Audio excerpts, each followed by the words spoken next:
When I think about transformational change, I think of reaching a day where every single kid can expect that they are going to go to any school in this city and be guaranteed a great education. We have the opportunity to create that for every child. Why do you say? Why do you say? Why do you say? We're talking about one character's point of view, another character's point of view, and then the theme. All three of those things we're doing today, okay? My mission is essentially my students need to make 1.5 or 2 years of reading growth by the time they leave my class, but also that they're garnering information they need and forming opinions about that information and thinking critically and just that bigger picture of what their lives can be.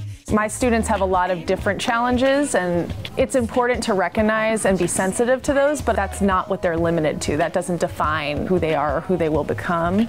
And so that's where that urgency comes from, to get things that I need for my students, because time is just of the essence.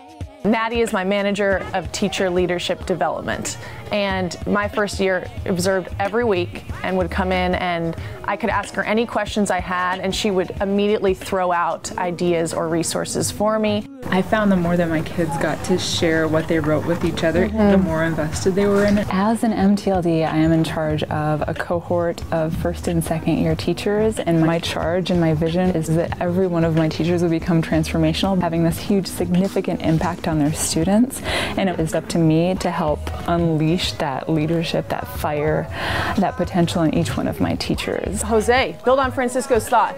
At the end of the day, it's about the teachers that we get in front of the students that are going to have the biggest impact. It's really important that you have a teacher that reflects the vision and the qualities that school leaders are looking for. And my job is to facilitate that process. What are you thinking for next year? The number one priority is going to be parent partnerships. We go through the hiring process, matching them with core members. We're going through resume books, walking them through phone screens and Skype interviews and in-person interviews to get them the core member that's going to match most effectively to their needs. I think that is the beginning point of the change that we want to see in the educational system and the change that we ultimately want to see throughout society.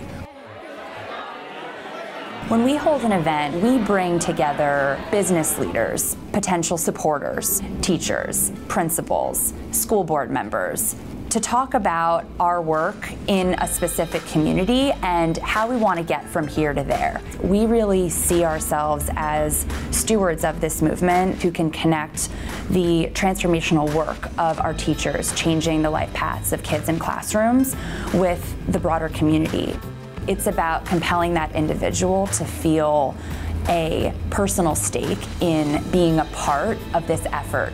Okay, so I'll make sure. I'm going to find out now, and then I'll send you an email. This year, we actually took on a whole realm of work around fiscal responsibility. We want to put our money in the places that truly change lives for kids, and if that's what we believe, then that's the way we should be spending our resources. We empower our functional team leaders to make decisions around what is most transformative for children, and then make some of those hard decisions to ensure that we're essentially putting our money where our vision is. Here's the pivotal point for me that's been different between here and all the other things I've done. At the end of the day, we're believing, we're working to say we can actually change the world. We have an obligation to prove that kids across our entire city, no matter their context, can achieve equal to their more affluent peers. And that takes our ability to work well with school leaders. That takes our teachers' ability to work well with parents. That takes working hand in hand with the community, not just in isolated cases, but across this city.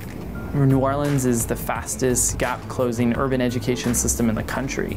We still have a long way to go, but our schools are doing significantly different things for kids. Change happens on rising expectations, and that's actually very true here, where you have an increased sense of possibility. And I think a lot of that has been because there are full schools that are every day beginning to deliver a set of educational opportunities for every child in the building that would literally transform the set of opportunities they have throughout the course of their lives.